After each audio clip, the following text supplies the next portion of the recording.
Are we? Okay, let me know. I gave them the word that you were starting.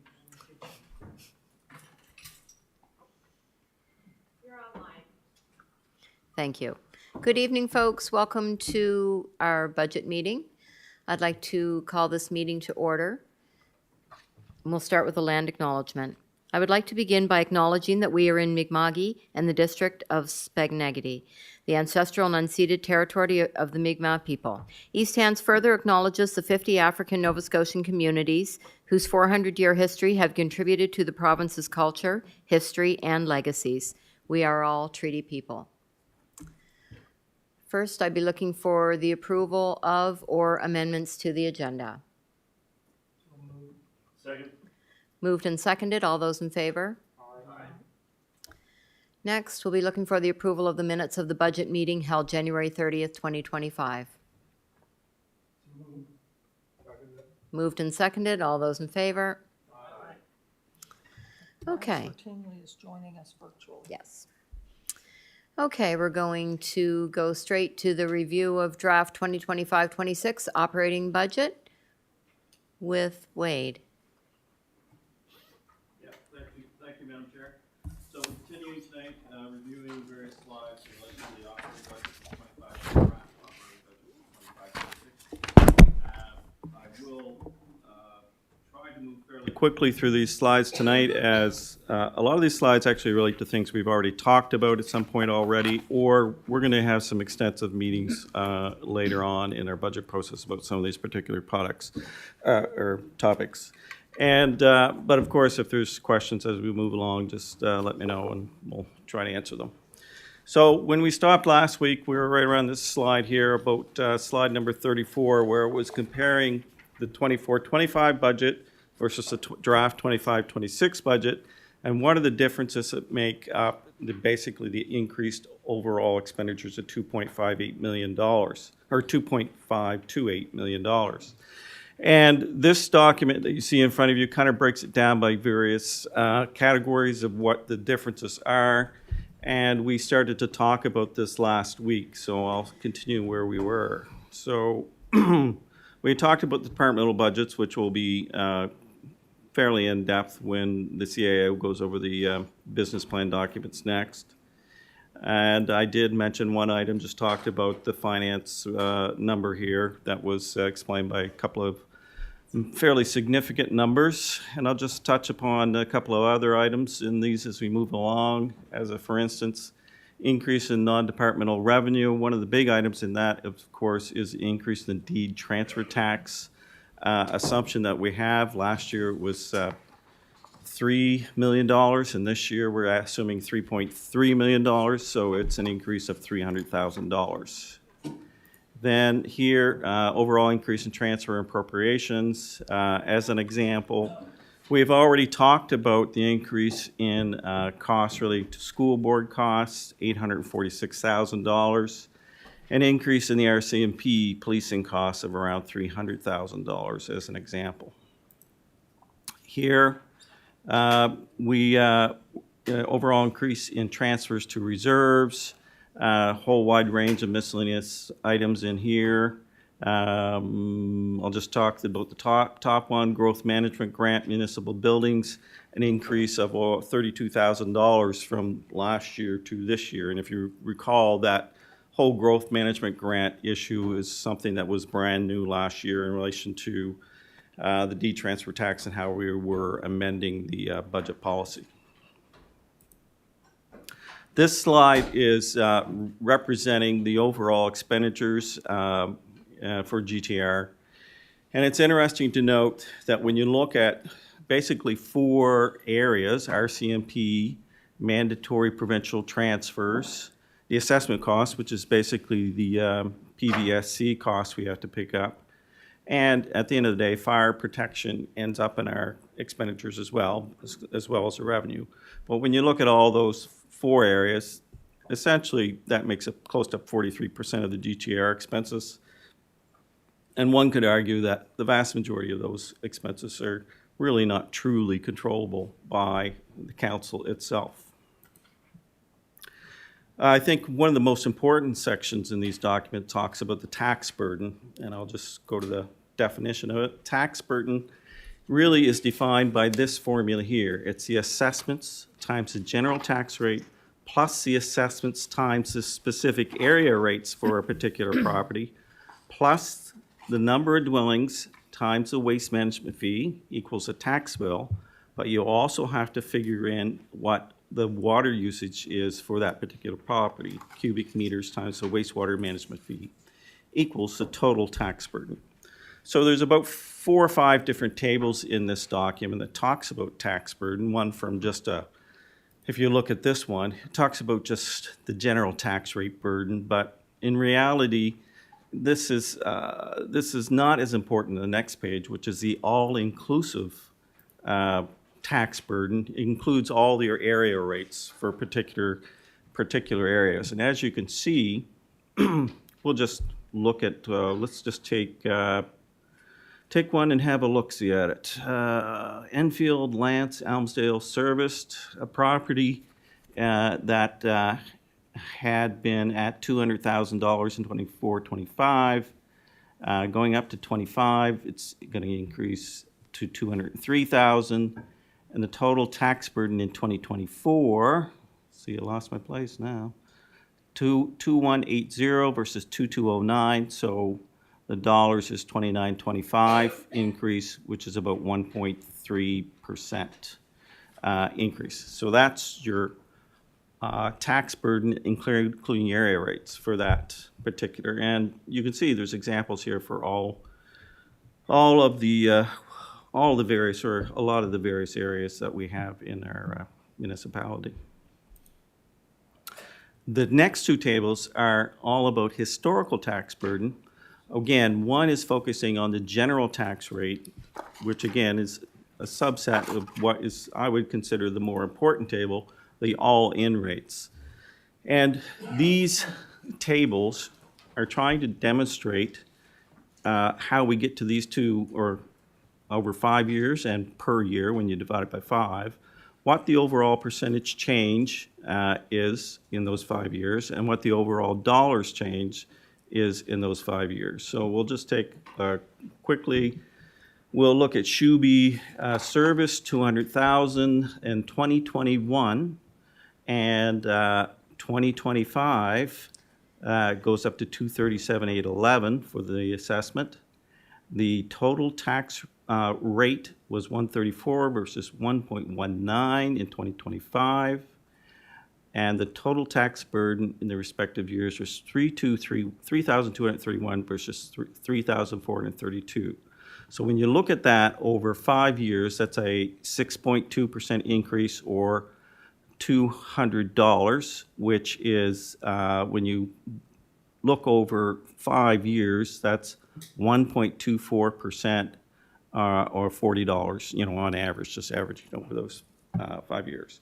So one can, look at those numbers going down here, either the 5-year or the per year, and you can draw your own conclusions. What do those mean to our residents, to us here at the municipality and council? I don't have any numbers to compare it to other municipalities, but from my perspective, I think if you were to compare it to probably some of these bigger cities in Toronto or Montreal or whatever, I suspect that these are lower than what you would see in those larger municipalities.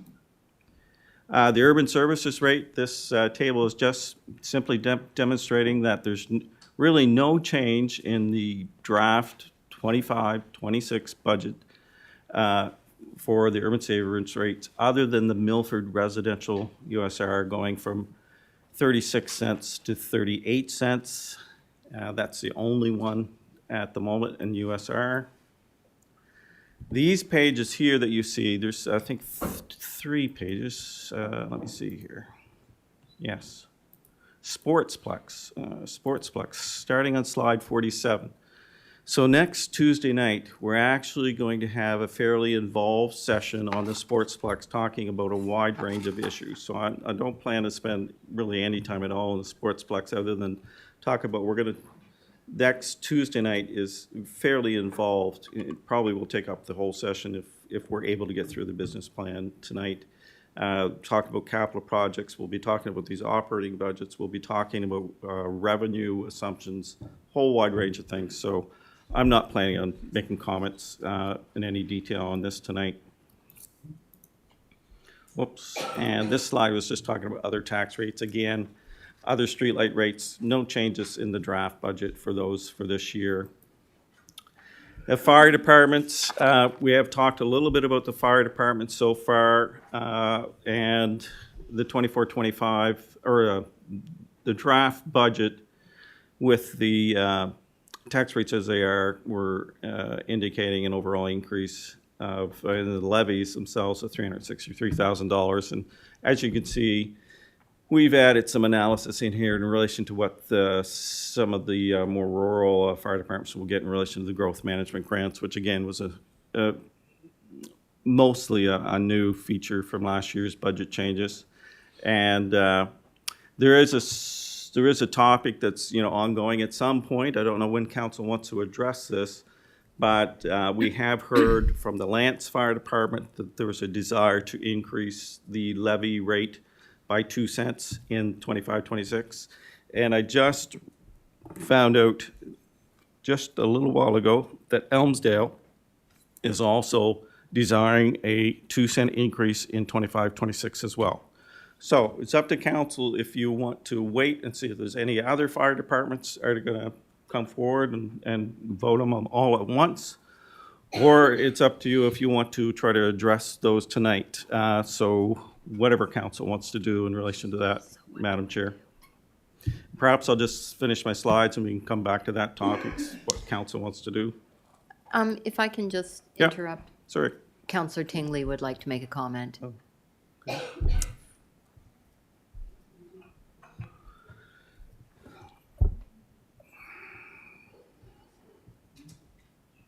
Just hang on a second. You hear me? Yes. Okay.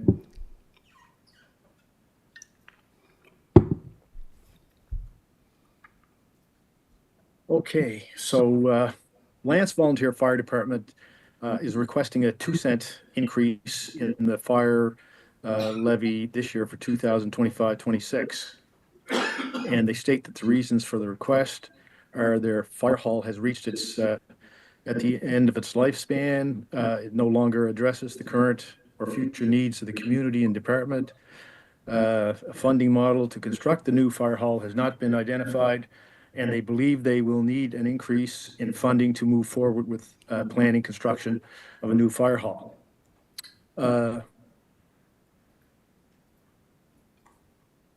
The following are a few observations I make about the Lance Fire Hall. The fire hall was constructed more than 50 years ago by volunteer firefighters and other volunteers in the community at the time. The fire trucks and equipment are packed tightly in the building right now. As it is, there's only one washroom with a toilet and sink shared by all gender firefighters and the public. There's no showers for the firefighters to remove contamination before going home. Overall, the Lance Fire Hall is of a standard of about 50 years ago. As we know, Lance and surrounding area have significantly increased in population, and the calls are more complex than they were 50 years ago. I'm not privy to the Lance financial plan for the new fire hall. The two councillors are looking forward to an opportunity to meet with the Lance Fire to learn more about their financial planning and determine if we can help. Hopefully staff can attend well. I was going to make some other comments, but I'm satisfied that Lance will require the 2 cent increase now for either to place in a reserve or to use now toward the construction of the fire hall. I've also no doubt that they'll require significantly more funding to construct the fire hall. So I'm going to move to increase the Lance fire levy from 14 cents to 16 cents for the budget year 2025-2026. Okay, moved and seconded. Any comments on the motion? Any discussion? Okay. Actually, go ahead, Counselor Perry. Yes, so when this originally came to council, there was gonna be a reach out and we were gonna receive more of a financial update of the status of what this money was gonna go for. I don't dispute what Councillor Tingley has said, but I know since I've been on council, you know, we've always had those budget meetings with the fire department before we bring raises to the table. So that's the one concerning thing that I have is that unfortunately they haven't had the opportunity for that yet. So I was just wondering if we had any more financials on this and just to understand. Okay, first the CAO would like to speak. Through you, Madam Chair, there have been conversations back and forth with the two area councillors and the fire department. I think Adam has been involved in many of those conversations. There is a plan. It's not something that the fire department's prepared to share widely at this point, but those two councillors have satisfied themselves to this point that the 2-cent increase is needed, and I believe that there's a plan to do a little bit of a deeper dive just to sort of close the loop on that, but they've satisfied themselves, and that is our process moving forward with increases from tax or from fire departments, is that the area council brings those requests to council. So they have had many back and forths with the fire department and plan to continue those conversations moving forward. I'm more than happy. I just want to make sure those conversations have taken place. Thank you. Thank you, Counselor. Next to speak is Counselor Mitchell. Thank you, Madam Chair. A question through you to staff. There is a fire review coming. Any idea when that would be done? This is information I received at the Elmsville Business Meeting yesterday from Chief Goodman. I will let the staff comment on that. Go ahead, Adam. Thank you, Madam Chair, through you. The fire service hasn't determined yet, just clearly for council, that they're going to request that from council. They do, the subcommittee of the chiefs that are working on a scope of a fire service review met last Sunday night. I was present. And they're bringing it to the chiefs in March, the first week of March at the quarterly meeting. From there, if I can't determine right now where the chiefs will go with it, but I did let the subcommittee know that if the chiefs do agree, and typically council's pattern is 2/3 has been kind of your benchmark over the years, that we would bring that forward on behalf of the chiefs. Well, you would see a letter from the chiefs come in for a correspondence. So to answer your question specifically, there is absolutely conversations happening, but it is still not been determined one way or another whether the fire service wants that yet. I would say, though, just to build on Councillor Tingley's comments around the need for the fire hall, absolutely, that is a project they've been looking at. I have had some additional conversations with the chief of Lance, and they have some other operational equipment that's aging and so forth. So there is, I would say for council, I can provide some additional context. There's more than just the fire hall piece for their need. Thank you. Thank you. Is that all for you, Counselor Mitchell? Yeah, that's all. Okay, so we have a motion on the floor. Question's been called. We'll go to the vote.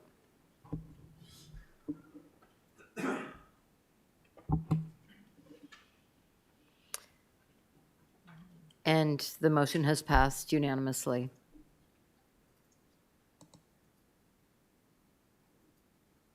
Okay, back to you, Wade. So, Madam Chair, I'll just expand in relation to the Elmsdale Fire Department and their request. So the information I have is that the rationale that they're requesting this increase of 2 cents in the 25-26 year is that, one, there's a mortgage on the present fire hall of approximately $250,000 that's still remaining. Secondly, there's a new tanker purchase arriving in July, August of 2025. And third, they're putting money aside for a pumper replacement in 78 years with an estimated cost of $2 million. And those are the three factors that was put forward by the volunteer fire department. And so again, I'm not sure if council wants to address this issue tonight or at another point.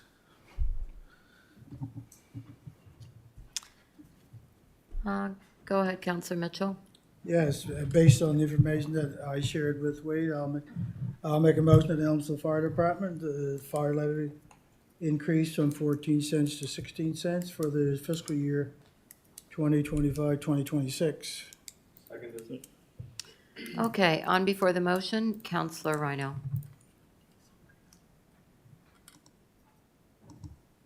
Thank you, Madam Chair. I mean, no disrespect to my fellow counselor, but I had to remove myself when it come to money with regard to a fire department here not long ago.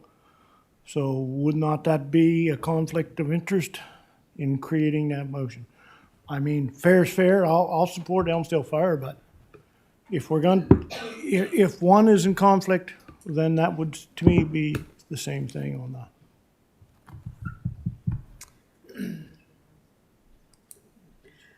So it's up to the individual counselor if they feel that it's a conflict for them or not.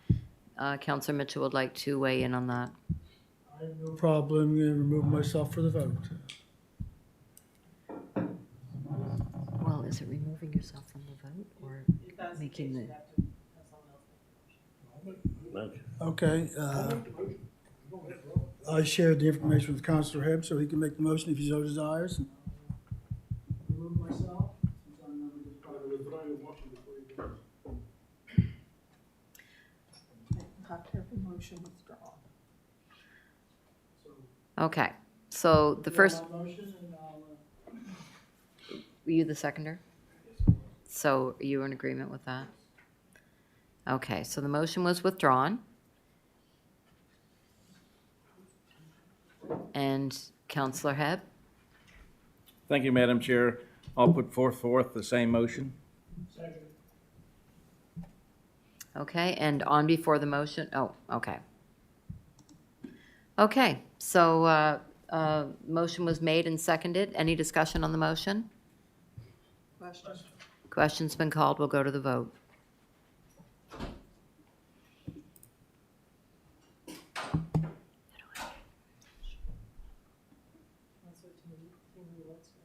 Counselor Tingley votes here.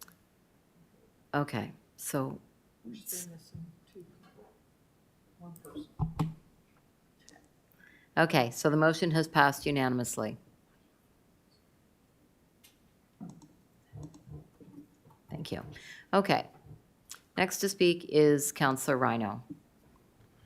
So what just happened here a month or so ago with regard to that is that not what we're trying to get changed and lobby the public on for conflict of interest to get that? Because I think it's highly unfair that both of us really should step out in when it's involved in the fire department that we belong to. So that's an example of that right there. Okay, the CAO is just going to weigh in on that. Thank you, Madam Chair. I thought there was a question, but I think it was a statement, so I probably don't have to say this. But two things. We are going to write a letter like Chester did to advocate, but we're also going to bring your procedural policy that you can make it very clear that you're either okay with that or not okay with that, and move on from there, I think. Okay, thank you. Next to speak is Counselor Merriam. Yes, thank you. I just wanted to give fellow council members a heads up. I was speaking with the chief of the Milford Fire Department this morning, and this is a one-year advance notice that they're intending they're requesting now, but it would be for the fiscal 26-27 year, a request to increase their fire levy by 2 cents from 17 cents to 19 cents with the purpose to acquire a new fire truck. Now, that has been ratified through the department through a meeting a couple of nights ago. It really is just a heads up. I've communicated that through to staff, and Mr. Tatry has made a record in the draft document for next year, I guess, if I can put it that way. And I just wanted to put that on council's radar screen now. Thank you. Thank you, Counselor. Okay, seeing no one left to speak, back to you, Wade. Thank you, Madam Chair. So this slide, slide 51, is providing a little bit of further information in relation to the monies for the fire departments. The second point there, the grant payments, which was shown on the previous page, it breaks it down to where those funds are coming from, total $138,000. The operating grant is not a new item. It's been around for a long time, but last year we added two other factors, that 1 cent levy, $40,000, in the small growth management grant of $27,000 shared amongst 6 of the departments. Other funds going to the fire departments, there's $15,000 transferred to reserves for the emergency fund. Insurance is $3,000 per year for our radio self-insurance. Dramatic event counseling fund, $3,900, and common training dollars, $20,000. The uniform assessment, we've talked about this before. This is all about how the province determines what the municipalities have to provide to the province in relation to property taxes to fund the education system. And we have talked about that previously. Significant increase in our budget this year. And we have also talked about RCMP costs as well this year, a little over $300,000 increase. This slide simply demonstrates the fact that we have significant reserves, and those are very useful in relation to the process of not having significant swings, ups and downs from year to year in the various tax rates, and can make it far more predictable and smooth over a period of time. Okay, Councillor Mitchell would like to speak. Yes, just to follow up on the fire department, the veteran farmer that's in the Strides building in Elmsdale is a resource for firefighters at no cost, and first responders, and also RCMP. So just wanted to make people aware of that. It's 8:30 to 4:30, and they're open for consultations or whatever a firefighter might need, or an RCMP people might need for psychological assessments, etc. Just wanted to pass that along while we're dealing with firefighters. Thank you, Councillor. Thank you. Go Okay, ahead. thank you, Madam Chair. So this slide 56, simply demonstrating that we have some significant transfers in the budget process for various types of reserves, and you can see some of them listed there. Some of them are new. We talked about the growth management grant for municipal buildings, growth management grant for Mount Uniac. There's hospital balloon payment, waste management transfers, all helping us to keep our tax rates smooth over an extended period of time. And this slide is simply demonstrating how much we have in the various types of reserves, capital, water reserves, operating reserves, and obligatory reserves. Significant values, almost around $45 million at the end of the last fiscal year. And that's it for me, Madam Chair, unless there's any other questions on this. Councillor Hebb? Thank you, Madam Chair. Through you to Wade, just the balloon payment to the hospital, how many more years do we have on that? Do you know, just roughly? I believe this is the last year coming up, isn't it, Janice? Yep. Last year coming up. Oh, that's good. I knew it was coming close, but I thought there was still 3 more years, but that's even better yet. Thank you. Yep. Oh, sorry, yep. Try, anyways.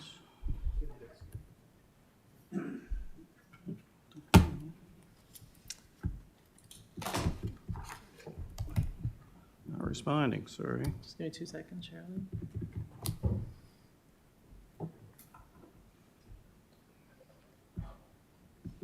Nothing's responding. Are you out of that, Wade? What's that? you- I'm trying to get out of it, it's not responding for me. There, should be out now.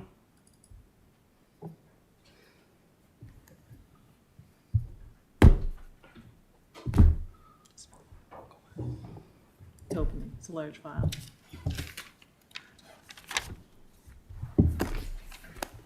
Can I move into the business plan? Yes, yes. Okay, we're going to move into the review of draft 2025-26 business plan.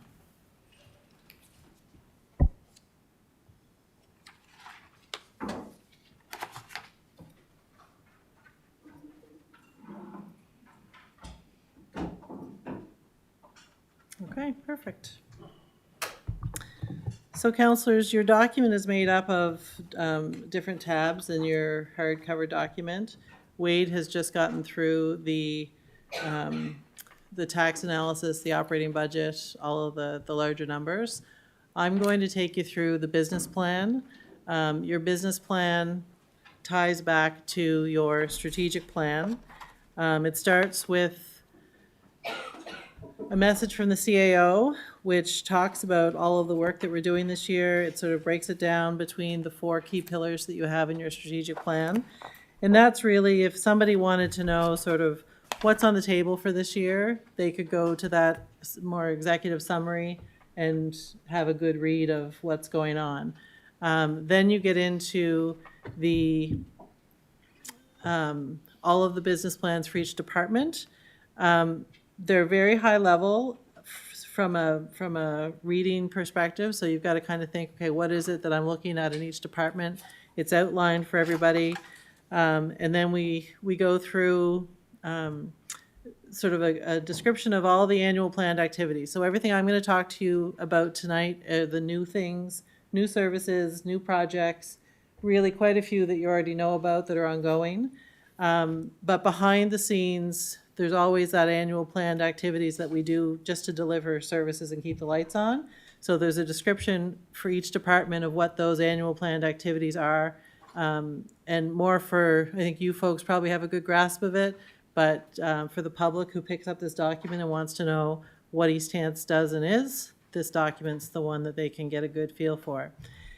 Then each business plan, you have priority 1 projects and priority 2 projects. So the priority 1, we're going to do our darndest to get to them. Priority 2, if there's time in our work plans, those will get done. If not, they'll probably be bumped to priority 1 projects for the next year. Not everything in a business plan that has a project box is going to cost you money. Some of them are just time and resources. Some of them are project management.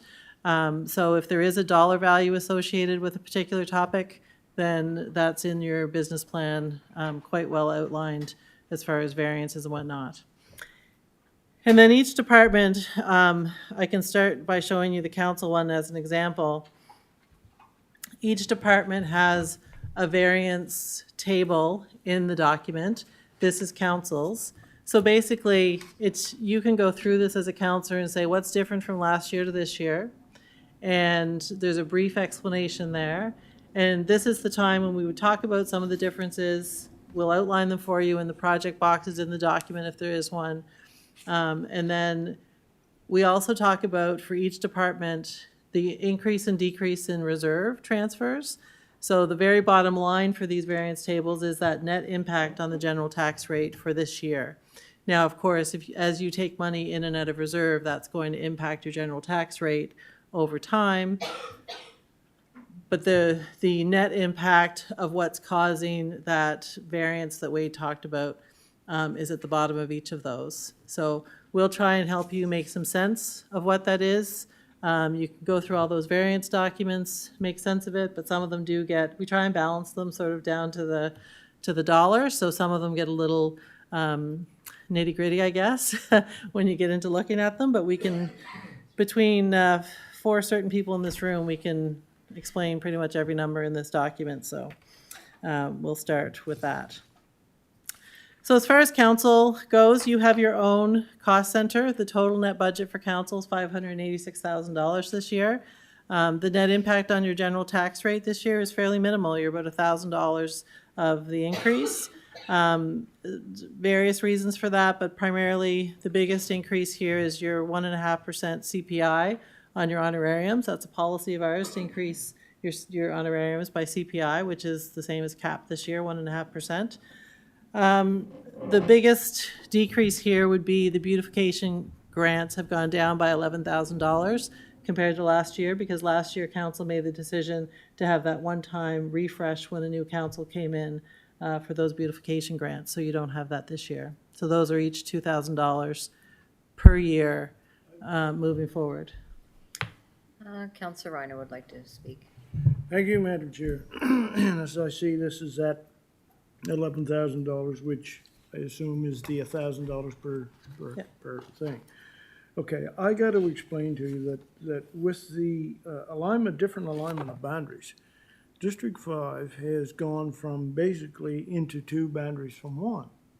And I have that many more groups, double the groups in that area. And, you know, to try, and these groups look for these beautification funds. They do. Could they count on it every year? It's part they're looking for. You know, somebody, if it stays at the current $1,000 for District 5, you know, people are gonna be shortchanged, groups are gonna be shortchanged, and I do believe It's $2,000 per district. there's $2,000. Yeah. It has been for a few years. Well, what's it got $11,000 here? That's what I'm confused on, because that's, So it was $2,000, yeah. and then last year we increased it by $1,000 At the end of, we increased that at the end, for the election year. for the election year. And then, so it's gone back down to $2,000 in this budget. So it's, the $11,000 difference is a $1,000 across the board difference, like a decrease, but the grant is still $2,000. So we're talking about the decrease. Well, it was $2,000 then last year, not $1,000. Yes. Okay, same thing, same rule applies, right? Well, I've got that much money to put over basically two areas now, two former districts, and I think that, you know, it makes it hard, and like I said, I got double the groups and only the same amount of money as last year. And, you know, I'd like to see what other people think, but I you know, for District 5 where they had to combine, I really do think that, that it's fitting that we should bump at least District 5 up, and I don't know, I'm not speaking for any other district, up to double what they, last year because of that. I'll wait for everybody else's thought on that. Okay. Gordon Ralston. Thank you. Well, I think perhaps I was not as clear last year when I made the motion to add the $1,000 to it as I thought it was. My intent at the time was to increase everyone's beautification grant to $3,000 going forward. And that last year being an election year, the final $1,000 would be available after the election. The rationale for that being most districts saw changes in their boundaries. And all the volunteer groups and the folks that use the beautification money out there are stretched more and more. My district, similar to Councillor Rhino's, is certainly, although I lost a part on one end, the part I gained on the other end, I think is, there are more groups that would be used to accessing this funding than previously. So my thoughts last year by increasing $1,000 a district was that previously there would have been $6,000, for example, between the three districts at $2,000 each, and for the two rural districts in particular, it would now go up to, would still be $6,000, $3,000 for each rural district. But I didn't think that it was reasonable to increase two districts' beautification money and not the other district's beautification money. So just for clarity, my intent had been that going forward, beautification grants would be the money available would be $3,000 per district. Thank you. Do you have anything else to comment, Councillor Rhino? Are you thinking across the board? Yes. Across the board on $3,000? Yes, I was, because every district has changed somewhat, and there are groups in every district that, you know. That was my thought at the time, anyway. So through you, Madam Chair, if that is the intent of council, then you can make a motion to amend the draft budget to increase your grants to organizations, beautification grants, from $22,000 to $33,000 in the draft budget. I would make that motion. Councillor Perry was on before the motion. Nobody seconded the motion. Go ahead. Just a few thoughts, like all the districts did change, but and there's more groups in some districts, but there's all the same amount of people roughly in every district too. So that's there. But when was the last time the beautification money has been altered? Through you, Madam Chair, Cyril McDonald was the one who did it, so 2016. 2015, 2016? 10 years, So we're looking at over a decade. almost. And a if decade. you just go with a decade worth of inflation, I believe that this is something that's worthwhile across the board, because it will allow some of those groups maybe to expand and provide services all over. I'm going to second the warden's motion. Councillor Tingley's comment. Okay, Counselor Tingley would like to comment.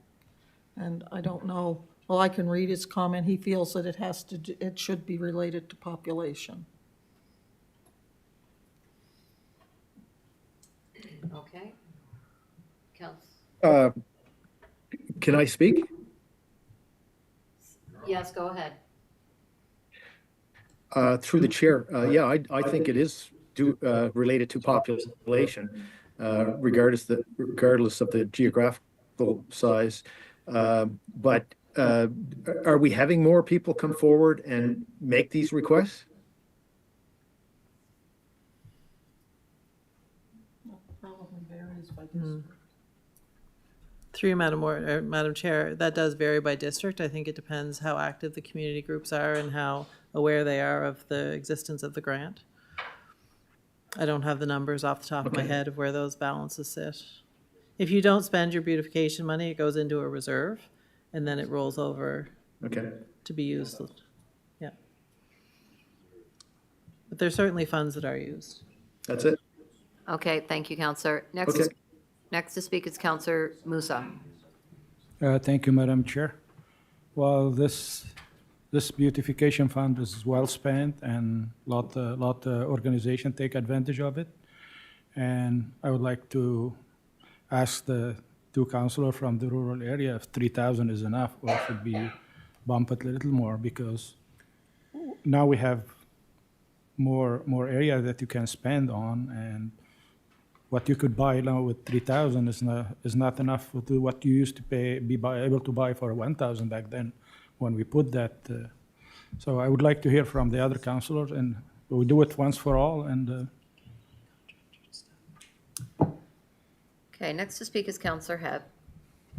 Thank you, Madam Chair.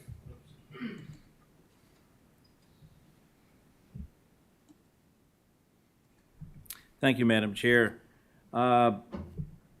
I can't see it going by population, because although they have the same amount of population in the rural area, you've got several communities, and each community has their own little projects going on like that.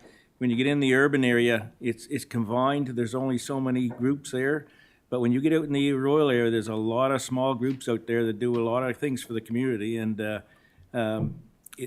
money is well spent out there, and probably is not going to be enough, really. But you can't go by population, I don't think. No, thank you.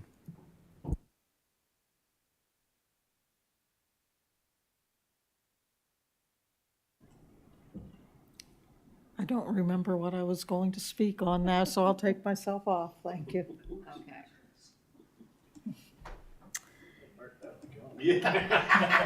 Counselor Rhino? Thank you, Madam Chair. I agree with Councillor Hibbs. Speaking, it shouldn't be related to population. And I understand where the warden is coming from. We had 3 councillors at $2,000 apiece last year, and now we're down to pretty well 1, so that would mean to split the budget. Without looking at the number of groups in that area, it seems equitable compared to last year. Whether it's enough going out there, I'll have to get through this one with regard, and then we'll have to look at it, maybe increasing a little bit more in the next budget, because I have to examine the amount of groups and the finances that were put out in District 6 last year that are currently in District 5 this year. So, right on paper, that seems only fair, but it may work out that District 5 may have got more of the groups in District 11. I don't, and we'll have to get into that further down the road. Warden Rolston? Yeah, I would agree with Councillor Rhino. Certainly with the division and the districts moving, I don't know how many groups in Kennecott are accustomed to beautification money or who have asked for it yet. In the Kennecott area, that would be in addition to what I had already had in District 11, similar to Councillor Rhino, not knowing what groups in the former other district got that's now in his territory, so this may be a learning year for. CAO? Thank you, Madam Chair. With the motion that's currently on the floor for a $1,000 increase per district, you may want to deal with this motion and then make another motion to direct the draft budget for 26-27 be drafted with an extra $1,000 per district. And then it will be in there when you initially see it next year for discussion. It doesn't commit you to it, but. I'm a little leery of doing that because I find it's probably harder to take stuff out of the budget than not. But I just wanted you to know that at next year's budget, I may ask to have it, but it's. I guess that just leaves it leaves it on a list somewhere for us to not forget. Yeah, So- well, that if you're not gonna forget, that would probably work very well. Okay, so there was no seconder to the motion, so it'll, Yeah, so Mike seconded it. oh, Mike did second it? Okay.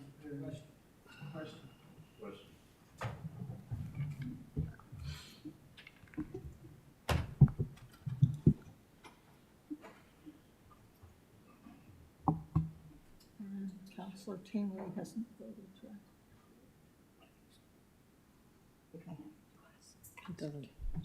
Counselor Tingley, did you vote? Or,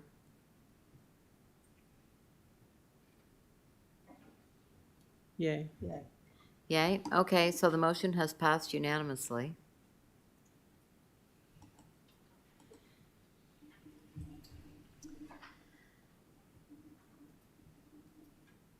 Okay, yeah, we'll continue on. Okay. The other area in here that we took some money out of the budget this year, we had money coming in to fund the FCM conference, and that money is not being brought in from reserves this year. Any money for the FCM conference that isn't spent, or NSFM conference, will go back into that reserve and can be used for future conferences. So, councillors, that's sort of your cost center, where your expenses live. The next three slides, I'm not going to go through them in detail. You can take a look at them as we'll go into each one of these as we go through the business plans. But the next three slides, there's 61 initiatives or projects on the books for 25-26. And those are pretty big things. Those are things like studies and strategic plans and climate change action plans, like those types of work. So of course, it's spread out over all of the departments, and you'll have a chance as we go through the business plans to see where those projects lie. But there's many operating plans or projects, and there's also lots of capital projects. So everything from, sludge management studies, as exciting as those are. Jesse's not here tonight, so we'll pick on the sludge management studies and the lagoon work that needs to be done. Mount Uniacke Highway Business Park entrances, council dealt with that in a report last month. A lot of these things you've seen already come through in the last 3 or 4 months in reports or in plans. So this is the second page, and here's the third page. So lots of things going on, lots of work to be done. We'll take you through the business plans. You'll see most of them. You can ask questions at any point in time. There is a lot of stuff on this list, especially at the end, around the Sportsplex for Parks, Recreation, and Culture. That will have a meeting all of its own, as Wade mentioned, and we'll do a deep dive into that. But there's a lot going on with respect to just building the community, doing studies. The Mount Uniacke study is still ongoing. The housing strategy is still ongoing. Your new strategic plan. There's a lot going on. So it's a pretty exciting year to be in East Hants and to start to see some of the fruits of our labor come through with respect to some of these plans that we've done. Okay, I'll just let Counselor Rhino. Thank you. With regards to the well and septic program, this being the winter months, it's, there's very little construction going on. Will that be kind of advertised again once we hit construction season and make the public aware again so we can repost that? So through you, Madam Chair, your well and septic program was a pilot program for this past year, so that'll come back to council and be moved into, it'll be moved into a permanent program at council's direction. It is in the budget to keep it going. Okay, if we choose to keep it going, which I think we do, and are we gonna get, we'll get some kind of report? But what I'm interested in is, are we going to, heading into the spring season, or can we put that back out there on the web that we can be shared, that, oh, by the way, don't forget this program is out there, and that way it doesn't get forgotten and doesn't get passed over. Is that doable? Okay. Adam? Yeah, through you, Madam Chair, the answer to your question is yes, we will. And we have a staff report coming to committee, tentatively February, could be March. And what we're going to be requesting from council is a review of your loan programs and look at additional funding to make them part of your regular service delivery. Thank you.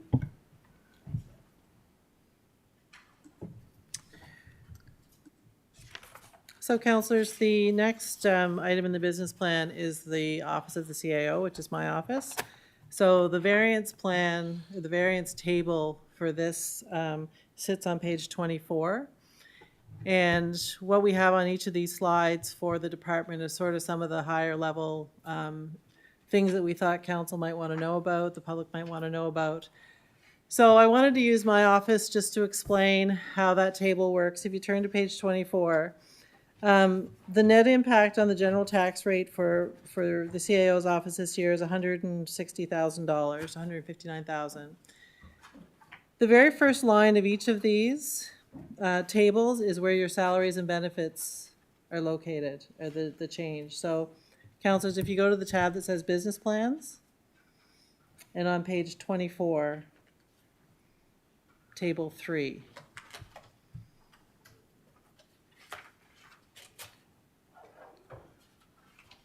Are we all there? No. So in each one of these tables, you have sort of salaries and benefits, the increments, benefits, new positions, and training dollars for each department. In this case, and as you go through each one of these, some of these numbers are larger than the others, and a lot of it has to do with the increments in our wage planning. So if you have a department that has a lot of people who have been here a long time, who are at the end of their scale, and they're not getting a performance increment per our salary scale, then you're not going to see a really big increase in that. Keeping in mind there's anywhere from 10 to 20 people in most of these budgets. So the salaries are quite impactful for your organization because a lot of what you do is general administration and peopling. So if you have a department that has a lot of increments, if they have a newer staff base, then they're going to have more increments in that number.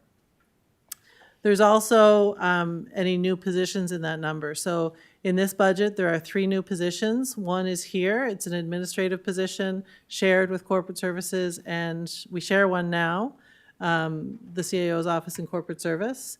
And we hope to get another position, so we'll each have one in administrative support. So you'll see those in those numbers.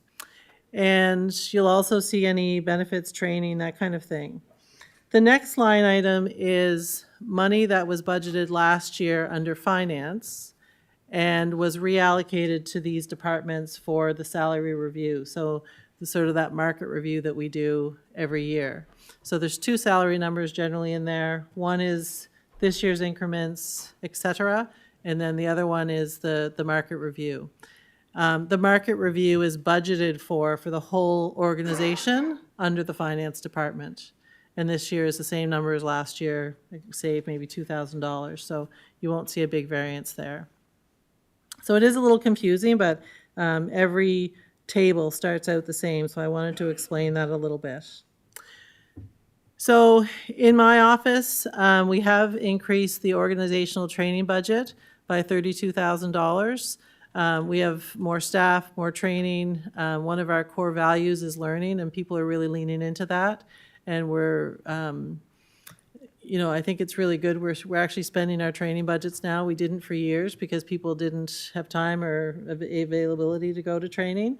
So we're spending those budgets, and it's really worthwhile, and it's paying dividends in our staffing. What we did this year is we did bring $20,000 in from reserves to cover that training because we do have training reserves set aside. There are some, you'll see in my budget, the community grants and the general government grants. You'll get a full report on those next week from Joe, who manages those grant programs for us. We also have this year the strategic plan that you got a report on last month. That'll be coming to council hopefully in May, June timeframe.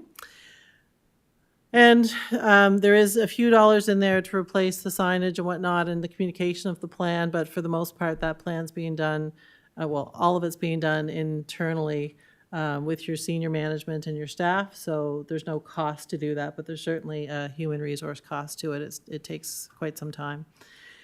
The next one that we wanted to bring to your attention is the development of an equity, anti-racism, and accessibility plan. So, of course, this is in response to the Dismantling Racism and Hate Act that the province enacted in 2022, I believe. We have a deadline of April 1st, 2025 to have the plan done. We hope to bring you a draft in March. As you will recall, the timing was a little bit short for municipalities to get that done, so we have been working on that. And we hope to bring a plan in March, but there'll be work that comes from that plan into this new year. Again, there's no dollars involved, but it'll certainly take energy and effort. And then there's a couple of programs in here, things in here for communications. We have an internal communication strategy that we'll be working on this year. We just put a survey out to staff recently. And this year, I also want to start doing some retail branded sales.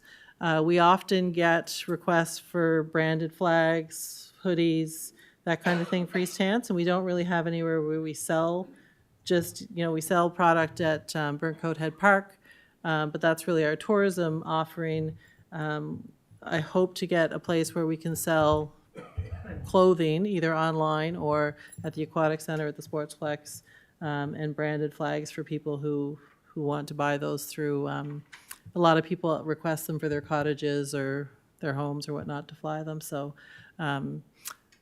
again, that takes some energy and effort to think about inventory and selling online and whatnot, but it's not a cost. Past the inventory stage, it's not a cost to do that. So that's an example of my department and the initiatives that are ongoing. Between pages 18 and 24 on the written document, you'll see the actual budgets. You'll see what we do annually and daily, our daily work, and then, of course, the impact of those projects on your general tax rate. So are there any questions on the CAO office budget? Oh. Yeah, through you to the CAO. It is confusing. So in this budget, how many total new full-time positions?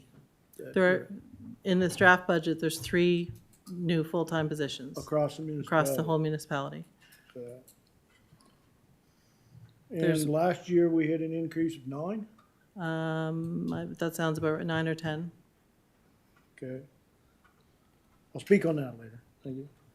I should mention too, the HR report will be posted next week, so we'll present that probably next Thursday night. Which will incorporate these? Yes, it'll explain all the salaries, benefits, who's new, who's in what. Okay, thank you. I should mention too that there is for each of these business units, there is a organizational chart in each of your binders for each department, just so you can see who's who.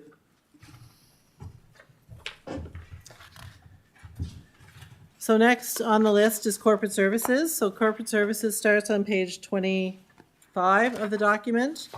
This department deals with economic and business development, IT and information services for the organization, procurement services, our insurance portfolio, all of the property work that gets done as far as real property management in that portfolio. We've brought over protective services to this department with the hiring of our new public safety officer, Calvin Byard, last year, so that is now here. So the liaison for fire and RCMP. And then we also have dog control in this department. So there is a lot in this department going on this year. Hats off to Adam and his team for putting together a very aggressive business plan, I would say. But they've got a lot of great people that can help execute it, so we have faith. This budget does show council's commitment to the fire training service with that extra $20,000 transfer to reserve that you approved last year. For EMO, there's a lot going on in EMO across the province. We're sort of in a wait and see mode of how the province is going to sort of organize EMO moving forward. But we know that internally we need to update our operational plan for EMO, and we need to look at our business continuity planning, how we stay in business, serving the public when something may happen, like a fire or a flood or something, some natural disaster in East Hants. And then with Calvin in his new position, we've started ramping up our senior safety. There are some senior safety events that are planned in this budget. And then sort of the planning of what that service looks like moving forward. There's a lot of exciting opportunities out there to serve our seniors and to have a lot of collaboration between this department and Parks, Recreation and Culture to sort of bring that whole package together for our senior population and make sure that they're safe, but also make sure that they're healthy and well served by the community. Under real estate and corporate projects, you have the work that's being done on the former school sites for Elmsdale and Lance. That will continue this year. It was a multi-year project. Here's your well and septic loan program that'll be coming back to council in February or March. We also have under the corporate program, we've been talking about our asset management program for the last number of years. I am extremely happy as to how that's going and the progress that we're making. This year we're tackling probably our biggest inventory of assets yet and the most complex, which is our water and wastewater assets. So there is money in here to do that. Our water wastewater team has been phenomenal working through the asset management and understanding the value that that program is going to bring to them. And they're pretty excited, I think, to be part of that. Not in this budget, but in the wastewater budget, you'll see some money in there for some new GPS equipment that's necessary to really capture detailed analysis, detailed points of those water and wastewater assets. And there's also some money in this budget for an asset management student to do some of that work. So last year we had a student here who was just phenomenal and was able to capture a lot of our asset data and feed that into our asset management system. So we were pretty excited about the progress we made in 2024, and 2025 will be hopefully that much better. We are part of a couple of programs that Council's aware of. The Community Climate Capacity Program is a Nova Scotia Environment Funded program that we have resources to help us work through our climate plan and our climate work.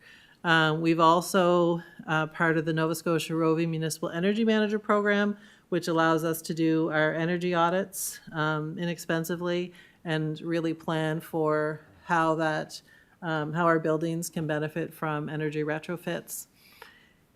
And with all of that, of course, we do have a motion to look at the electric vehicles and whatnot.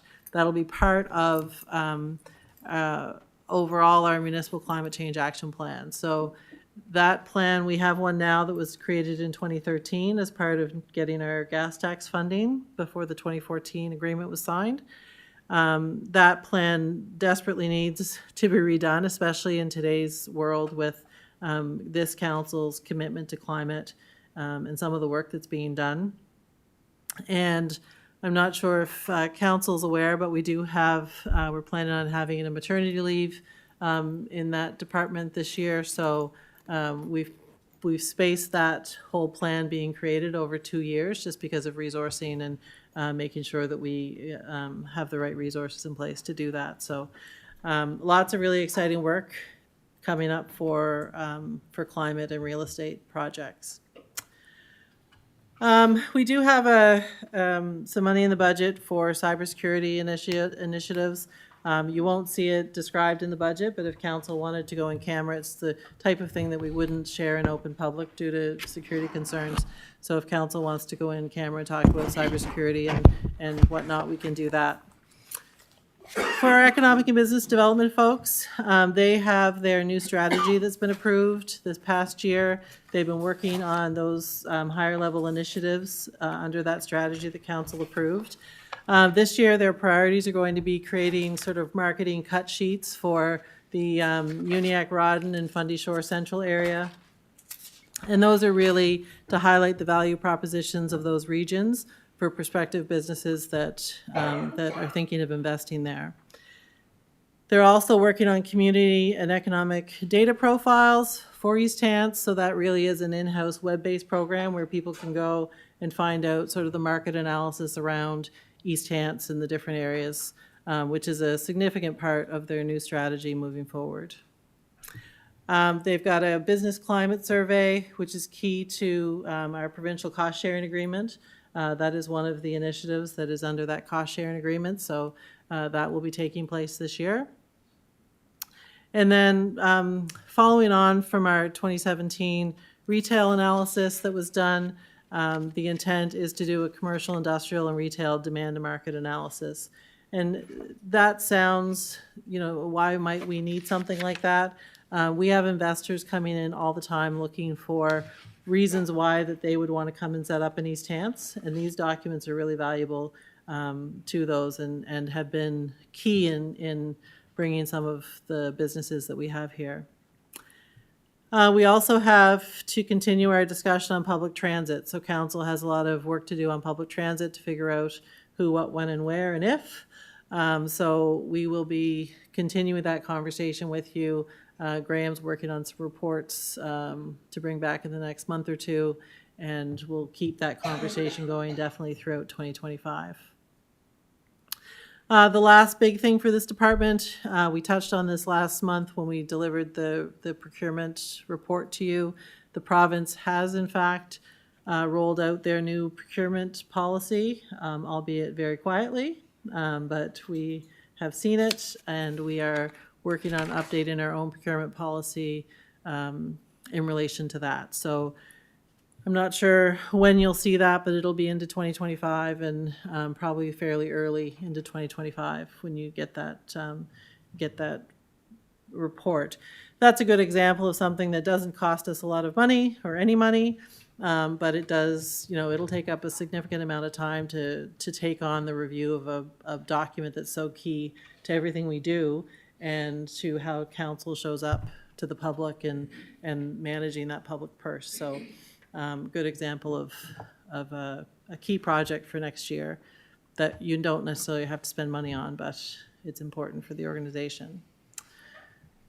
So that's really corporate services, capital and operating projects wrapped up in 2 slides or less. If anyone has any questions, we can answer them now or we can answer them when they pop up. Okay, we'll start with Councillor Musa. Thank you, Madam Chair. So the onboarding of water and wastewater assets, why is it on here, not in the water utility budget or something like that? So the expense around it is on the water utility, but the staff that will actually do the work and manage it are in this department. So asset management is a central corporate service that we deliver to all the departments. So Amy, who you've met, and Jillian, they do the asset management work for the other departments. So that project would be, next year you might see it in here, and it might be for, streetlight data or some other. Thank you. Thank you, Counselor. You can continue. Okay. Next one is finance. So finance starts on page 48 of your document. Finance, of course, services the internal clients of the organization, but they also service the public through taxation, customer service, collections, accounts payable, all the back-end accounting and the front-end finance are done. And for council, of course, most of their world in the back office is spent either preparing your budget, monitoring your budget, or telling you how you did with your budget during the year-end function. So those are really the three large functions for that back office. In their department, there's one key project for this year, and that is the water utility rate review. That was carried forward from this year. And this year, we actually have $20,000 in the budget to do that water rate review. It doesn't impact the general tax rate, of course. It's a water utility expense, but the staff and finance will have to take it on. And it does touch a lot of the departments, so I&O staff will have to be heavily involved as well. But what we've realized is there are water rate consultants that can do this work a lot better and a lot faster than we can. So reaching out to some of our other water utility colleagues, we did put money in the budget this year to have a consultant come in and do the water rate review. For years, we sort of thought, well, why hire a consultant? Because we can do the work, but it's not, these folks have it down pat. So we do have the money in the budget for that this year. As far as finances budget goes, when you look at the variance table, really the large things here are the tax exemption increases of $156,000. We talked about that the first budget tonight, about those increases for buildings like the CCOA are recorded as an expense. Well, here's the expense and where it's recorded. So their budget's gone up by that. There are 2 new staff positions in this budget, one that council gave me authority to move forward with earlier last month or in December. And there's another one in here for a front office clerk to help with the utility billing primarily.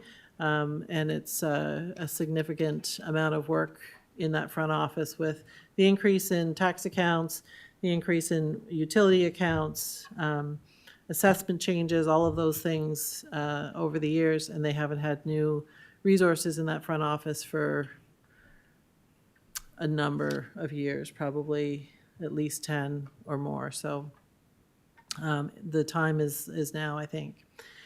PVSC increases are here as well. And then, like I mentioned, the whole market review for the entire organization is here. That budget has only gone up by $2,000 this year, so it's the same as last year, except for $2,000. And then there is also a fairly significant increase in computer support for the payroll system, primarily, some to the financial system. And I think in general, as you look through your budgets, you're going to see those computer support budgets changing. And the reason they're changing is a lot of, we used to buy software and put it on your computer, and then you just used it forever until it died. Most software companies now have gone to that support model. So you pay an annual fee for the privilege of using their software. You don't ever actually own it. So across the board, when you look at those computer support fees, you see those kind of creeping up over the years as we maybe have to retire some old software and start doing these annual software packages. So this would be a good example of that. I'll just let Councillor Rhino. Yep. Thank you, Madam Chair. Going back to that PVSC there, I think it's $26,130 there. how is that determined? What's the formula for determining what municipalities pay for the PVSC? Is that based on population? Is it based on a formula with regard to dwelling units or businesses? How is that Off the top of my determined? head, I'm almost positive it's done by uniform assessment. So the total cost of operating the operation divided by uniform assessment. We've increased it by 4%. I think that was an estimate on our part. So it could be 3%, it could be 5%. We don't know yet. They haven't sent out the information for us yet. But overall, I believe it's uniform assessment, but I can check that for you. So if one municipality had a large uniform assessment over another one, they would obviously be paying more, contribute more to this PVSC Yeah. than the smaller unit were. Where would the municipality of East Hanson, I wonder where they would set within regard to who's paying to PVSC? We can certainly get council those numbers for next budget meeting. I'd be interested to see and how it all fares out across the province, right? Thank you. Thank you, Counselor. Next to speak is Counselor Musa. Oh, thank you, Madam Chair. I was gonna ask how much it costs us every year for PVSC and, you said It's gonna come? $438,000. That's a lot of money. So our municipality abided to do that, or we can hire our own staff to do it? Through you, Madam Chair, you can't hire someone to do it. It is legislated. They are the people who assess for property taxation. So it is mandated that they do that through provincial legislation. Okay. So we have no choice with that? No. Okay. Okay. Okay, the next one are infrastructure and operations. So this one's a big one. If you look at page 56 in the document, you start with, this is broken down into two separate sections. So the first part is the infrastructure and operations that are related to the general tax rate. And then a large part of infrastructure and operations relates to water, wastewater, sidewalks, streetlights for the urban service rate. So the budget is divided into two, and I'm going to speak to them mostly in those two buckets, but sometimes they do cross because they're one department. So on solid waste first, we do have an increase of revenue in the solid waste. And again, their variance table is on page, for the general tax rate, it's on page 80. So the total revenue variances, for example, tipping fees are $100,000 more, school board collection fees $39,000, and hazardous household waste $3,500. Our collection contracts, of course, on the expense side, all have different renewal dates. Collection, transportation, and processing are noted there, and there's a whole other next table for you for that. The net increase in those contracts for all of those three things is $83,000, and we'll talk about that on the next slide. And then, of course, we do have a lot more household hazardous waste disposal at the Waste Management Center, so that's driving up those costs of having that hazardous waste picked up. But that is a good thing. That is what you want from your household hazardous waste program. And we've noticed an increase in that since the pandemic. During the pandemic, it was huge. Everyone was cleaning out their houses and cleaning out the basements and bringing us all of their old chemicals. That is what we want. We want to make sure they're disposed properly. So under operations for the general tax rate, there's a flood mitigation study in here for Barney Brook for $150,000, which is being funded from reserves. Under roads, the roads transfer expense to the province is an extra approximately $16,000 this year. And then you do have a lot in the roads and transportation section, ups and downs, depending on what contracts are being let this year, what work is being done. Storm pond mowing might be this year, but it might not be next year. Different expenses as we go through and do our road maintenance and management. This is your, basically for your viewing pleasure at a different time probably. We're not going to go into it too deep, but This is your waste contracts, waste management expenses, and the variances between last year and this year in the different collection contracts in our different waste streams. So again, the total impact on the general tax rate for those waste stream increases is $83,000. And that money is recovered through that increase in your dwelling unit fee for waste management. That's part of the expenses there. Pardon? And the new dwellings, yeah. So under your general tax rate, there are some pretty significant projects. None of these you haven't heard of yet. So I'm not going to go into all of them. You'll also see them in your capital budget. So part of this process, when we get through this, we get through your human resources report, then we're going to do the water utility and the capital budget.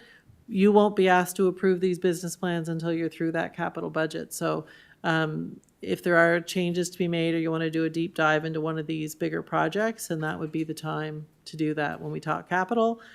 But for the most part, these are wastewater, lift station upgrades, lagoon upgrades. There's some business park work that council has been well aware of. The only one you may not have seen up to this point, there's some road drainage upgrades that are required on Tyler Street and Lacey Ann. Causes a lot of flooding and washout of the roads. That is in here at $550,000.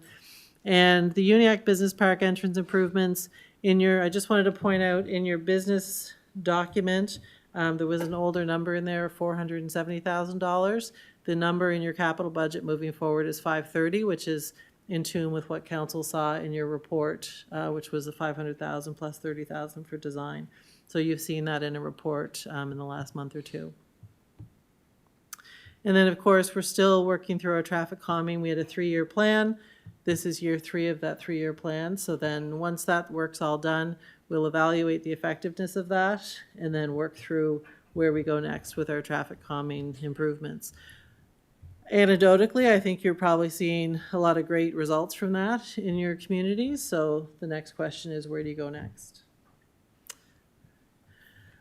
So under the general tax rate and urban service rate, capital projects under priority 1. So we do have some work for the Shubenacadie water treatment plant, some backwash storage. I'm not sure council's seen that one yet, but that is in your capital budget. You've seen all of the other ones at some point. Waste Management Center, that's what WMC stands for.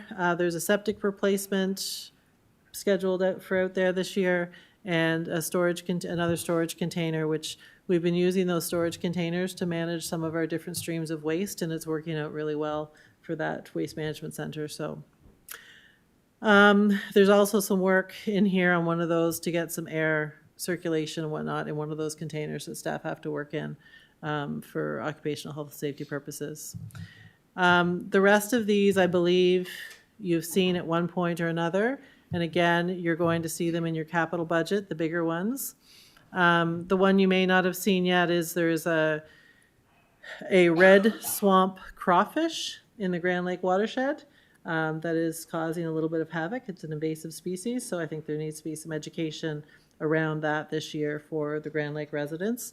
And that would be in partnership with Nova Scotia Environment and their federal partners to make sure that people are aware of that invasive species and the impact it might have on their properties.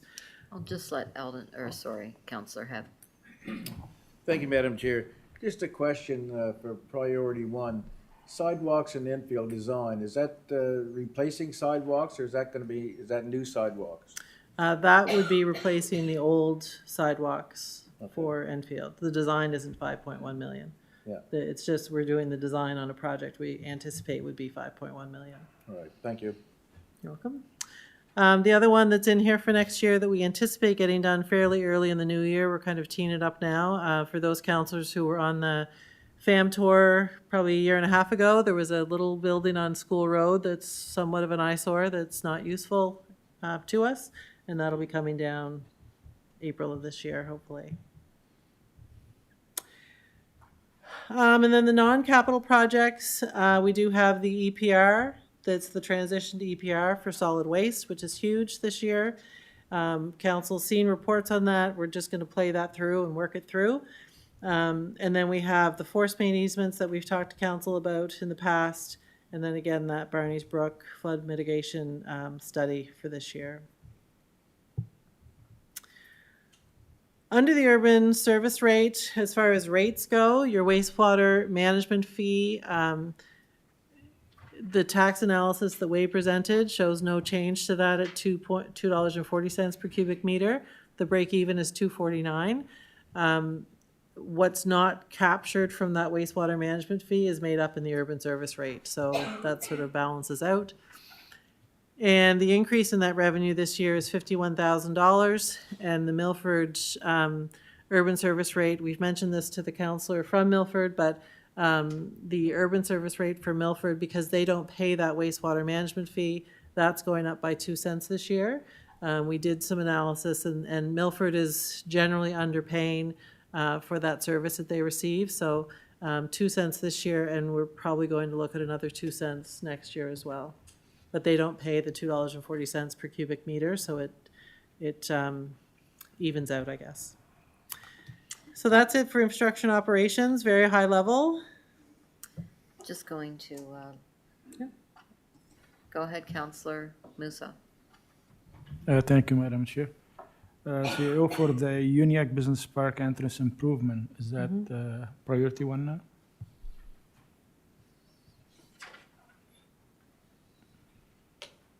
Yes. So That just means we anticipate it'll get done this year.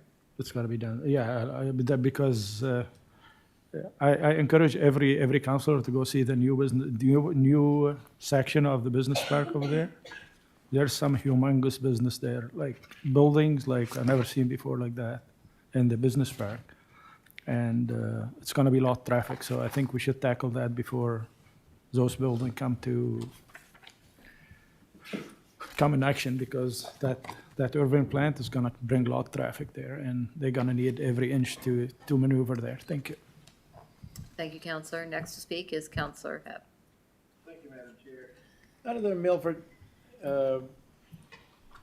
USR 2 cent, I think it was like 3 or 4 years ago, we had 2 cents for a couple of years, and it was supposed to be paid up by that time after 2 years. And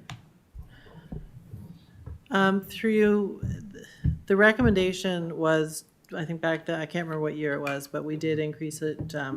I think we knew at the time it wasn't enough, and we've just gotten sort of that appropriate breakdown to really sort of dive deep into figuring out what it should be.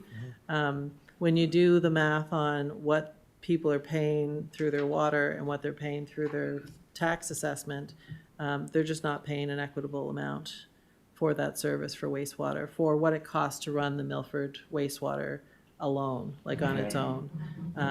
I don't know whether that, excuse me, that's what the analysis was back then, and they figured 2 cents over 2 years would probably be enough, but apparently the documentation you're getting now, apparently it's not, Yeah. it still wasn't enough. So. Well, as those expenses change and as assessments change and the water usage changes, those numbers are always changing in flux. So I think last year when we ran the numbers, it was late in the budget process, and we said, oh, you know what, they probably could do with an increase, but let's hold off.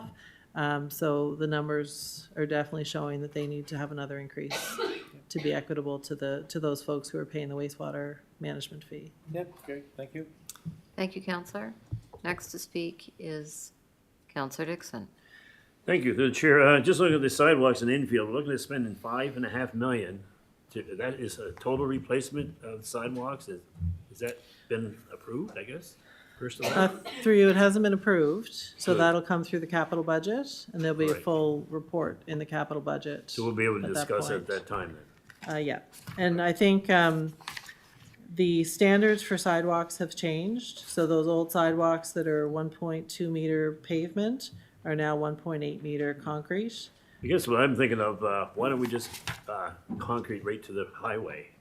Because there's grass there that's terrible, it looks like crap. Maybe that should be part of the study and the review.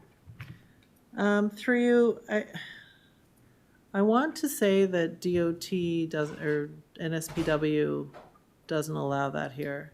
There are certainly lots of jurisdictions that have that done, but there is something to do with the visual disconnect between the road and the sidewalk that's required under NSPW rules. So I don't think we have a choice there. If that's something we can definitely confirm, I hope that. Yep. Because, I mean, you walk by them, I mean, there's grass, it's not grass, it's weeds. Yeah. And if you go right to the shoulder, I think it looks a lot nicer. I'm thinking they're gonna go concrete instead of that asphalt. That would be Yeah. another possible, okay. Yeah, so this replacement, through you, Madam Chair, would be concrete sidewalk at 1.8 meters. And when this, if this is approved and done, the contractors will bring it up to the standard prior to digging it up, or like after it was dug up?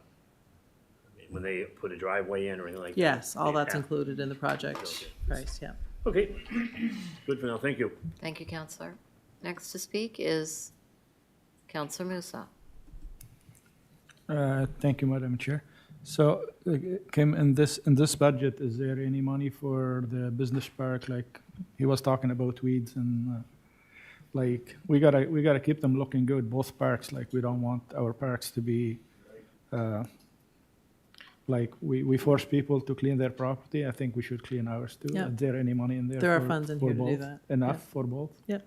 And we're not gonna miss them like any other year.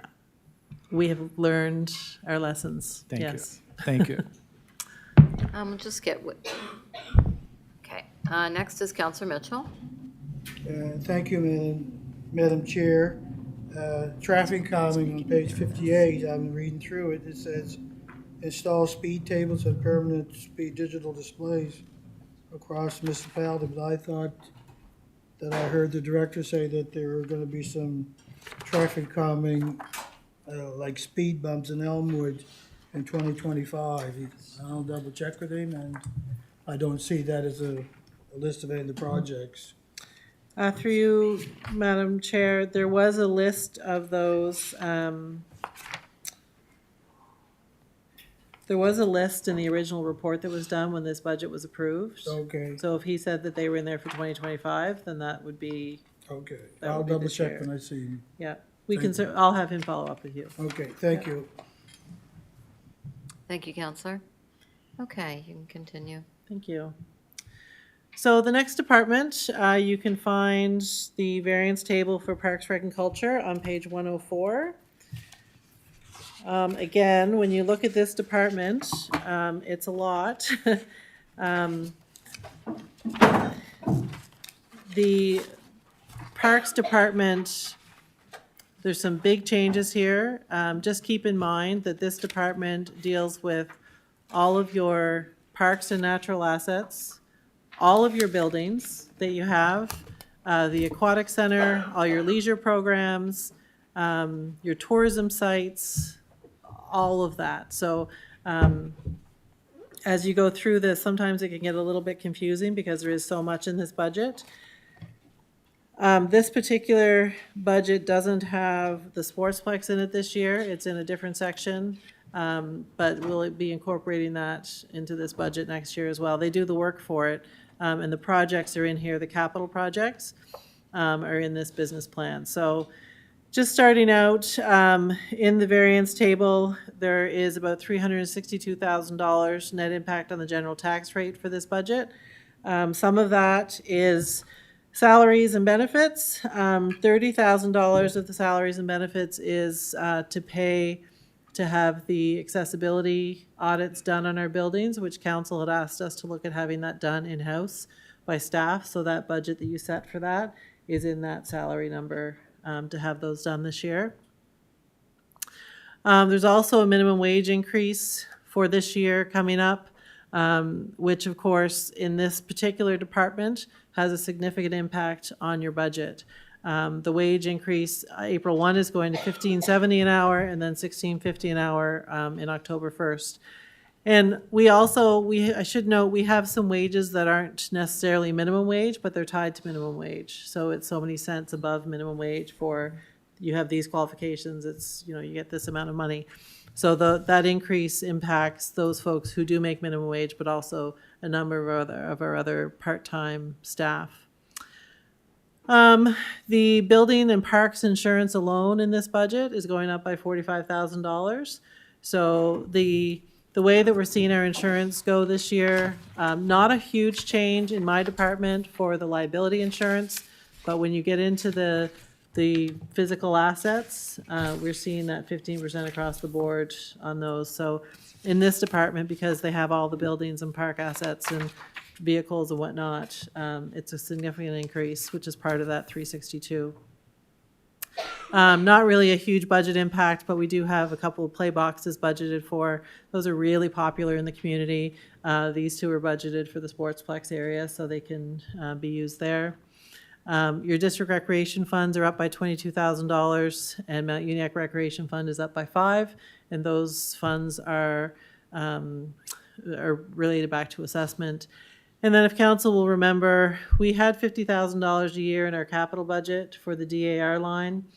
That number has been brought out of the capital budget into the operating budget. So you'll find that in Alana's budget here as part of that $362,000. So reallocation from capital to operating on that one. For the capital projects for Parks, Recreation, Culture, I don't think there's many in here that you haven't seen. The playgrounds this year, we're focusing on the one in Mariah Drive. Last year we had Charles Drive and John Murray Drive. This year it's Mariah Drive and Kiln Creek are the primary two. The one thing in here, there is a zero-turn mower in the capital budget for Parks, Rec, and Culture. And the Shubenacadie parking project has moved into this budget. Last year, you would have seen that in the planning budget for the planning for the HAF money. This year, Evan will be executing that project, so it's moved into the Parks, Recreation, and Culture for execution in their business plan. We continue. Oh.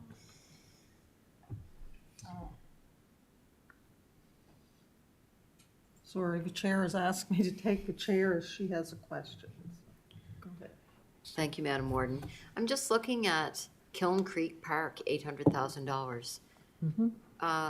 Is that, I mean, that's really significant compared to some of the others. To what extent is an $800,000 park?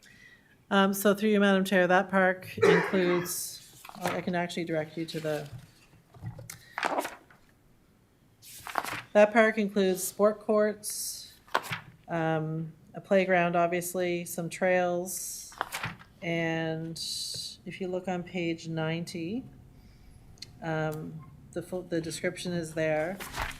So this is really a key asset for the Lance area in the middle of the new subdivisions that are being built. So this will be a playground, sport court, picnic shelters, walkways, landscaping, and a parking area.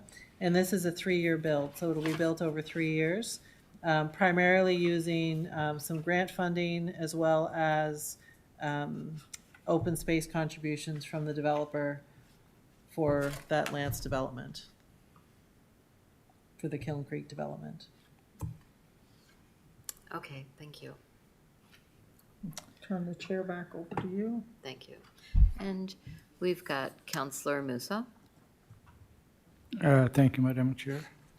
I don't know if that question had been asked before, but for the new area of District 8, like, are they gonna be the same as District 8, or are they gonna have different fire levy, and are they gonna pay the Mount Uniac Recreation fee, or I don't know how we're gonna do that, but the fire rate is very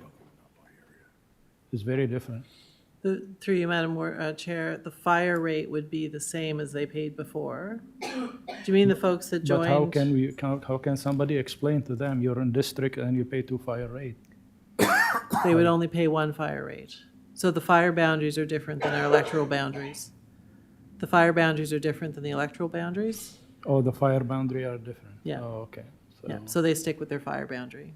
Okay. So for the recreation rate, they have to pay it now, like the point something of cents? That should be added to their accounts to pay those if they're in Mount Uniac now.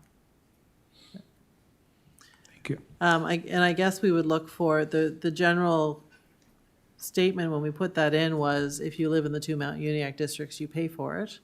In the past, as we've changed districts, some of those area rates haven't changed with the district changes, but I guess I would probably look to you folks to say, do you want it to include both Mount Uniacs, or do you want it to be the people who have always paid it? Yeah, that's something to look for, but plus this area is, the assessment over there is very high compared to the, Maybe we can previous get area. Wade to do run some numbers and see what that Yeah, impact is. I would like to know what the average household pay for a rate, like for 17 cents for a fire rate. We can't change the fire rates. No? What I'm asking about is the Mount Uniac recreation rate. I assume you want everyone in your districts to pay for that in those two new district shapes. Yeah. Okay. Thank you, Counselor. Next to speak is Counselor Hebb. Madam Chair, talking about playgrounds, in the Garden Road there on Withrow Drive and Bellland Avenue at the corner used to be a playground there for years, and it became disrepair to the point that it had to be removed. While I was campaigning, there was a lot of people who wanted to have that back again, and I know it's not in our playground strategy, and the playground that's on Royal Oaks, it's actually over half a kilometer away, which is, quite a walk for small children and stuff like that.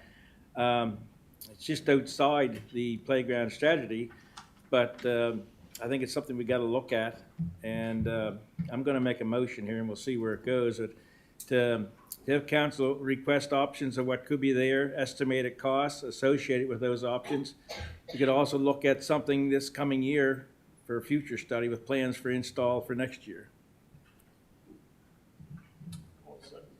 Yeah, it's a fair request. Okay. Is that everything, Counselor? Yes. On Madam before Chair. the motion is Counselor Rhino. Well, this is not to the motion, so if you want to deal with the motion first. And then I'd like to- Okay, Counselor Mitchell? Not to the motion, just a question Okay. Okay, so we've got the motion. We'll go to the vote.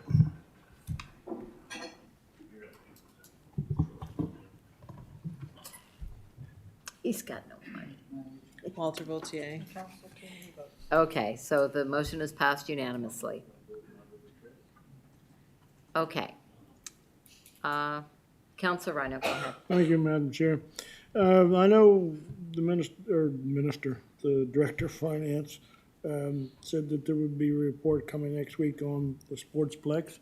Maybe this question would be better served there, and you can tell me if so. But $320,000 to Roxy's kitchen upgrade, what are we doing there? I mean, are we gonna increase the rink fries with the price of that, or what? Or is that a better question for the Sportsplex report? Through you, Madam Warden, or Madam Chair, oh my gosh. On page 94, there's a project box for that. A lot of that is around the exhaust hood and the kitchen being brought into code compliance. There's not a bells and whistles fancy renovation.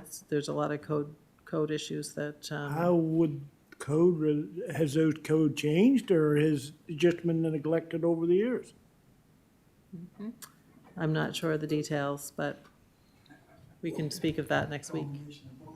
Okay, maybe we'll discuss that next week. a All good right, idea. with the same thing around the Sportsplex parking lot, would that be coming next week? Or Yes. can you? Yeah. Next week, okay.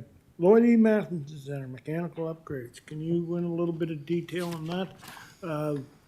This building is not old. I'm just curious to find out, what we'll be doing there. Yep.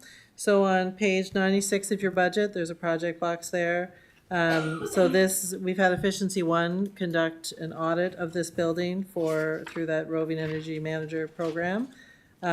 We'd be looking at heat pumps that will lower the cost of heating and cooling in this building. Further studies required to scope the purchase and install of different style heat pumps for the ductwork of the facility. All of the work that would be done would be intended to lower the cost and have a payback on energy price reduction over a payback period. Is there any provincial funding with regards to, that seems like going greener, Is Yep. there any provincial fundings that we can tap into to, you know, We would certainly Compete. apply for any funding that, though, that's where we would work with our climate control, climate folks, well, sustainability folks. can we be assured then, if we're going to look into the heating system here, that it's equally spread between one side here and the other side? That would be much I appreciated. cannot make any promises. Maybe it'll fix this room. Maybe. But the intention would be to have that payback, and then yes, we would apply for any grants that we could Thank you. for that. Is that all, Counselor? No, that's great for now, yep. Okay, next is Counselor Mitchell. Yes, this might be dealt with next week. It was the roof repairs at the Sportplex, so that's coming up next week. I'll wait. That'll be next week. Okay, I'm happy. So counselors, we have just one more department to get through. Just an update, we're still working with West Hants on the tourism signage for the 214, the Rising Tide Shore signage. We'll be working through that for the rest of this year and into next year. And the rest of that we can speak to next week with the Sportsplex stuff. The active transportation route, that main project this year is linking the 214 through to Kiln Creek, through the new property where the dentist and I think it's official, Halifax Retail posted it the other day, where the dentist and Starbucks will be. We've got an easement to build a trail alongside that building back to the river, across the river over to Kiln Creek. So that's part of that bigger project. And last but not least, we have the planning department, planning and development. So these folks have nothing to do these days. Right, John? Their variance table is on page 115 of the document. We've increased our building revenue budget by $40,000. Interestingly enough, just to share with council, they were looking at their schedule the other day from 2019 or 2018 to today. And in 2018, in January, which is a pretty slow time for building inspections, there was sort of, 2 or 3 a day, work their way through. Those are the days where they used to get their old permits done and work done in January. This January, there's the whole day is full, and it's multiple appointments in every time slot. So definitely lots going on there as far as development and building control. So in this budget, you're looking at about $137,000 increase for the general tax rate. Some of that is, about half of that would be salaries with the increments. Again, with those newer staff in a department, you're going to see more of that in increments on that salary scale. And then the market review from last year, adjusting those salaries based on CPI or market. This also has some money in this budget for a planning student and a GIS student. Really good bang for your dollar as far as investing in student support for prepping for your plan review for next year. Your next plan review, full plan review, starts in 2026, if you can believe that. And that is a massive undertaking, a 2-year project, so they'll be starting sort of looking towards that. And then the GIS systems we have now, they're looking for a GIS student to fill in. I think that was about $4,200 in the budget. The work that you see in here around the e-permitting, all of that is funded through your HAF funding program, and it's a requirement of that HAF funding approval. This year, you'll see your housing strategy come back to council. The committee's working hard on that. You've also got the Mount Uniacke Secondary Planning Strategy that's ongoing. There is a request for money in here to do a Sackville River floodplain study. It's in the budget document. We did have a meeting with some provincial consultants last week, and I think we can probably take that money out because I think they've done the work that we were going to do. So John and his team have to confirm that, but I'm 99% sure that $160,000 can come out because they've got the data for us that we need.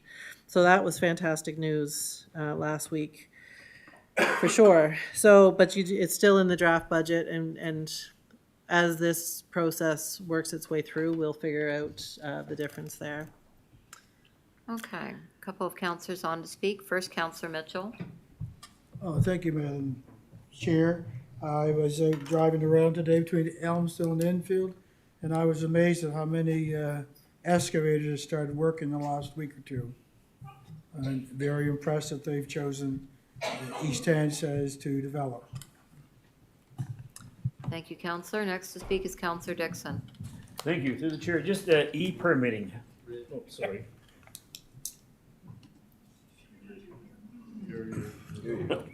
The e-permitting, how does that work? Okay. John, you want to take John? Can you take that? I'm more curious about the approval part of it.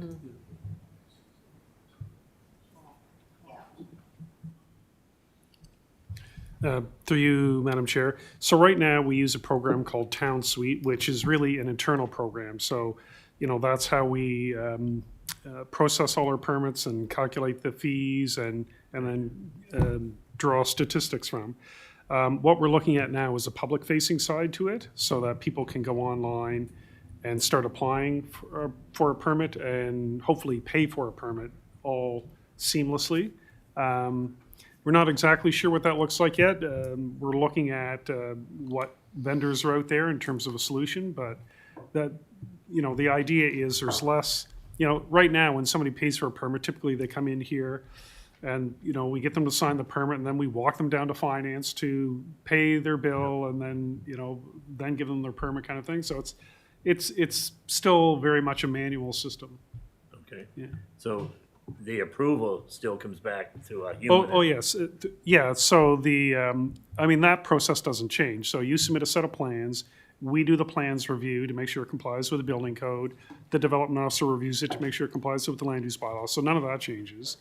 It's just that you may be submitting documents electronically. And we've got a bit of a hybrid now. People send a lot of stuff to us by email now. But they can't start an actual permit application. All they can do is send us documents. Thank you. Thank you, Counselor.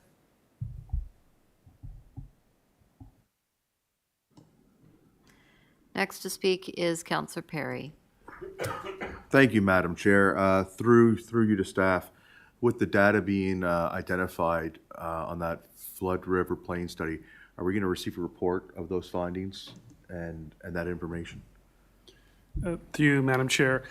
Yes, when it's done. It's actually, so they have the whole flood, they have almost all of East Hants done because almost all of East Hants flow to the Bay of Fundy. But the bottom corner, Mount Uniacke, that doesn't, is the part that's not done yet, but they're planning to do that next year. So, we would certainly share that when it comes in. Yeah, and I'd be interested to know which organization is doing that Yeah. as well, because there's a few organizations out there that give me concerns. Thank you. Thank you, Counselor. Next to speak is Counselor Rhino. Thank you, Madam Chair. Kind of building on Councillor Dixon there, and I'm interested to hear, you're going to go to a public face on this building and development permits. I just am curious to find out if there's going to be still that old paper option out there, because there's, maybe 20 years down the road, this wouldn't be a problem. But there are, still people out there who are facing issues with the electronic world. And I'm not scared, some of it, it's me too, but, but I just want to make sure that, we're not going totally one way or not the other, and have respect for those people that are not maybe computer savvy. Through you, Madam Chair. Yeah, I think we'll always make sure there's an option for people who don't have internet or aren't comfortable using that and want to walk into the office and fill out a paper form. That's fine. And then in that case, we'll probably just then enter it all ourselves. Yeah, well, what I'm saying is, in the development world, there's probably no problem with that. But I'm thinking about the resident, and some resident in my district who wants to create a building. that, you know, are not familiar or not happy using the internet. I just don't want that to be a deterrent for them to do the project or whatever. So I just want to make sure that they'll be taken into consideration. Thank you, Counselor. And the CAO wants to speak. Matt?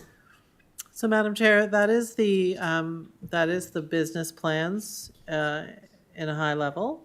A lot of information there tonight thrown at you, but it's all in the document. If you read through the document, if you have any questions, so next week, we will be touching on some of these things. We'll have the grant report, we'll have the Sportsplex report, the HR report, and then really after that, except for the capital budget and the water utility budget, which sometimes we'll end up doing the water utility budget in March at committee, especially where we need a rate review, and you don't control the rates. You can't change the rates. It's just the expenses.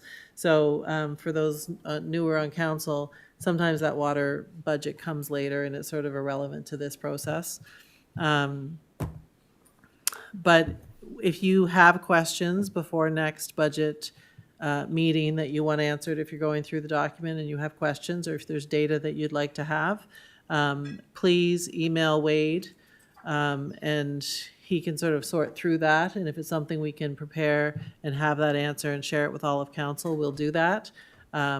It may be that it's a bigger ask, and we may want council direction to spend time doing the work to sort through something. We'll sort of bring that back and forth. But other than that, the budget itself, once we get through those 3 high-level reports next week, we'll be looking for your direction on where we go from here, what you want to do. Janice and Jordan will start their variance list for what that draft looks like. So tonight, for example, we put the $11,000 on the list. We'll have to figure out how to pay for that, what that's going to do. I would recommend you bring it in from reserves, so you don't, if you like that half-cent decrease and that's where you want to be. Those kinds of decisions we still need to make. So I would encourage you all to go through the business plans, email any questions, and then we'll have those prepared for next week's budget meeting. There's one Tuesday and Thursday next week. So